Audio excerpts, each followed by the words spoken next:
Wasn't that just the coolest thing? So that is, the video of the elk is from Mr. Wonderful in Oregon on his way to work. And that is one thing that I miss seeing, is those beautiful elk. But he gets to see them and he sends me videos, and then I get to share them with you, so that's wonderful. But super cool to watch all of those elk. There was something like, I think I counted, I paused it and I tried to count, and there's something in between like 60 and 65 there. There's a lot of babies mixed in, so it was kind of tough to count them.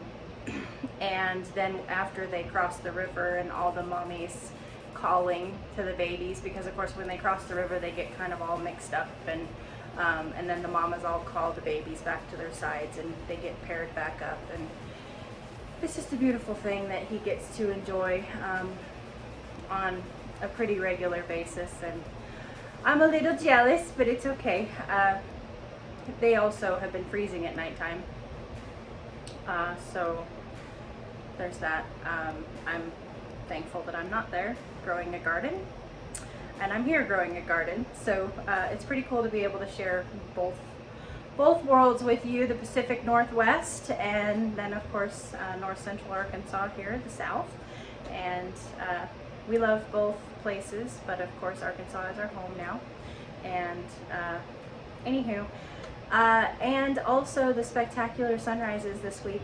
Wow, wow, wow. You guys are going to be seeing a lot of pictures of sunrises from the farm here. I don't know what it is about this August beautiful sunrises, but man, they are just killer. So anywho, I hope you're enjoying that, and let's jump into this vlog. Oh my goodness.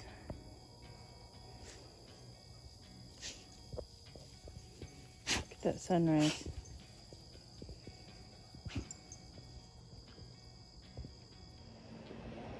Hey guys, good morning. I hadn't planned on turning on the camera quite yet today, because as you can see, I'm working this morning. But I just had something super exciting happen, and I gotta bring you in on it. So, do you remember? Well, if you didn't watch yesterday's video, one of the things that I said in yesterday's video at the end was something that Southerners do is we just periodically drop off things at each other's houses, whether it be bread or cookies or, you know, a meal. And I had a meal delivered last night by a beautiful neighbor of mine. And then this morning, I had talked to her last night via text message. Late last night, she texted me and said, "Hey, I got these. Do you want them?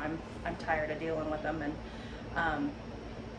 And I was like, "Well, I've got some coming in, so if you know of anybody else, you know, go ahead and give them to someone who doesn't have them coming in from their garden. But if you need a place for them to go, I know what to do with them." Oh, look at that. A whole flat of tomatoes, fresh from somebody's garden. This was from, so a neighbor of mine brought these, and they were from a lady from church that she had gotten several boxes from previously. And she's canned some, and she's just tired. She's just tired of canning.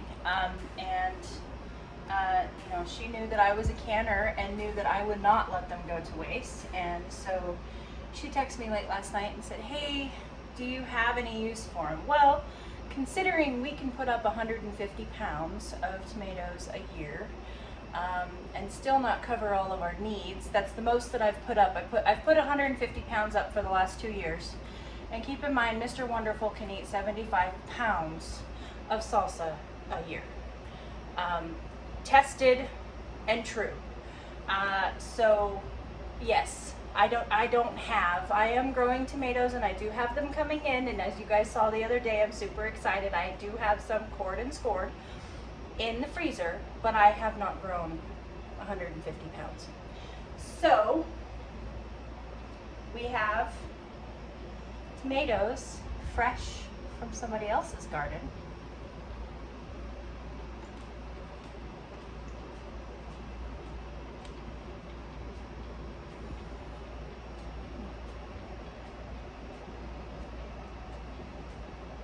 to can. So I'm gonna get these cored and scored this afternoon as soon as I get off work. They're inside in the AC with me now. And I'm gonna get them cored and scored and put in the freezer. Okay, well, you can tell by the lighting that I'm off work, and it is much later. It is the evening, very late evening. In fact, I've already done evening chores and brought the animals inside. After I got off work, I hid inside for much of the day and did just kind of housework. I did get some weedy whacking done, and my stalls clean and things like that. And then I had a pet project that I won't bore you guys with sharing it, but the big girl sheep broke their big fan. And so I took the dang thing apart and tried to fix it and was not successful. So I'm gonna have to find somebody who can do machine work. The problem is that one of the blades is bent, and I couldn't get it straightened out enough to where the cicadas are really making it, they're noisy tonight. I couldn't get it straightened out enough to where it didn't make the fan wobble when I turned it on.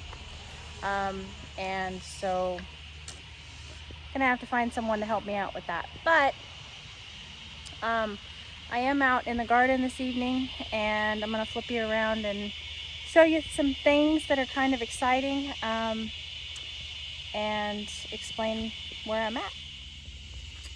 So one of the things that I wanted to explain to you guys, well, first of all, is, look at how good all of these seedlings that I just put in last week look. Look at how they've greened up. The ground cherries are starting to put fruits on. And I know I'm behind. And for those of you who don't know that I'm behind, I'm behind. I want to be honest and open with you guys about, I created this platform to be inspirational, and to teach a little bit, but I wanted to teach through not in a real serious manner, because a lot of these things I'm learning.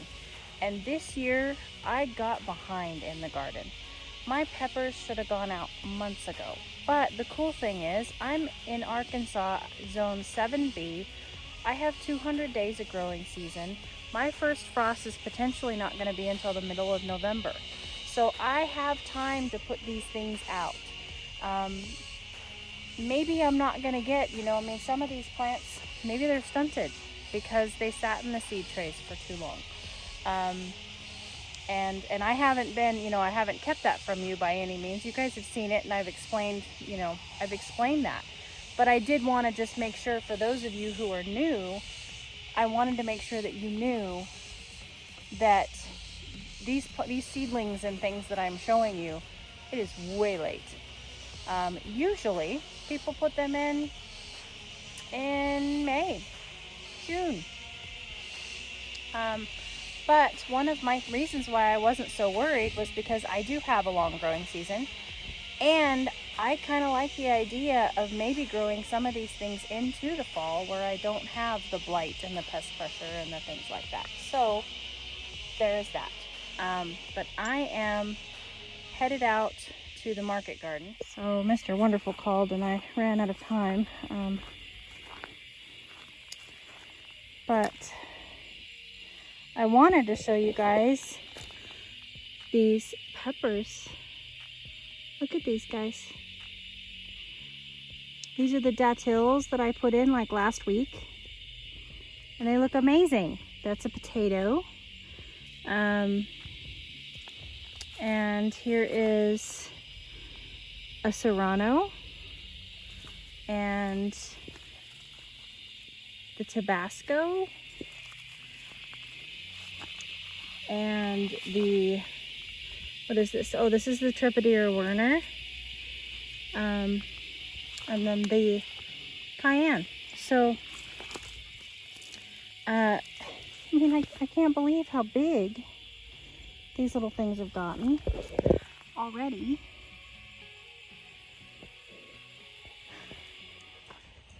So anyway, my whole point is, the whole reason why I wanted to take you out there tonight, and I'm sorry that this video is at nighttime, that we ran out of daylight. I'm sorry about that, but it's just so stinking hot during the day that I am not out and about in it. But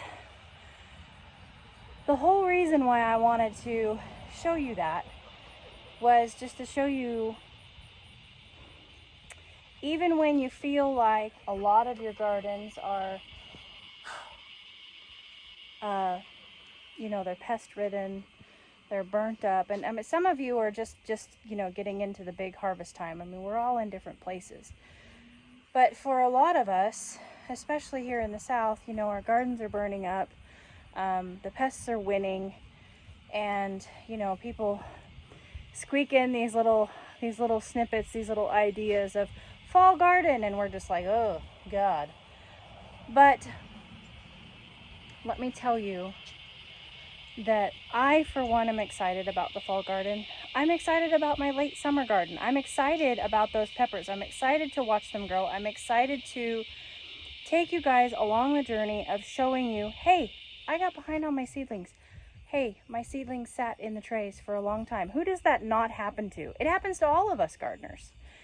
And I want to show you what happens when you feed them and you put them in good soil and you water them. Am I going to get a harvest this year? I don't know. I hope so. I'd like to think that I would. And I am getting excited about the fall garden. I've got the summer gardens getting cleaned out, and I'm almost done with all of those, you know, poor sad seedlings that are on the porch, and I'm getting ready to, you know, start a new wave and hopefully stay on top of it. It's going to be cooler. The weeds aren't going to be as crazy. The bug pressure is going to be less. And so I'm just encouraging you to look at the fall garden. I'm encouraging you to think about, you know, think about putting succession sowing radishes. I mean, if you have 30 days left before your frost, then you can succession sow radishes. Now, I know that some of you, including my friends in Oregon, have already experienced a frost. I'm sorry about that. But enjoy your time of rest and plan your garden for next year, and watch us that can grow, and know that we are paying for it in other ways. 107 heat index, and 86% humidity that, you know, it's just, you can't breathe when you walk outside. You're like, but anywho, you guys, I just wanted to walk you around the garden and be real with you and let you know where my garden is at. We're resetting, we're getting on top of things, and you know, the tomatoes are producing, the okra's producing, the tomatillos are producing. I am working in the kitchen every day. I'm still working. The rampicante squash is still putting them out. It's become a joke in my family where Mr. Wonderful sends me at least one zucchini recipe a day on Facebook. It's like a joke now, because I feel like the Bubba Gump of zucchini. I have made zucchini casserole, zucchini fries, zucchini rings, shredded zucchini, zucchini relish, zucchini bread, zucchini muffins, sourdough zucchini bread, steamed zucchini, baked zucchini, roasted zucchini, grilled zucchini, smoked zucchini. I mean, I've done it all. And I'm still, you know, I made zucchini brownies night before last. So anywho, I'm enjoying the fruitfulness of the squash, because I'm sure now that the squash bugs know where I'm at, I probably won't get that again. So I do have another zucchini relish recipe that I'm going to go ahead and process a batch of that too.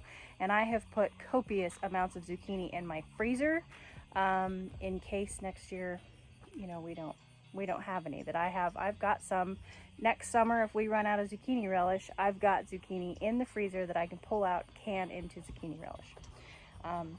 So anyway, you guys, it is late, obviously. I ran out of daylight. I am so sorry about that, but I'm glad that you came along. If you're still here at the end of this video, thanks for joining me, and thanks for coming along on this journey and learning with me, and understanding that this is a process for me just as much as it is for you. And some of you are far more knowledgeable than I am, and I do appreciate all of your comments and your input. I learned from you guys, and you are my extended family, and I appreciate you every day. I hope you had a beautiful day, and I'll catch you on the next one. Yours truly.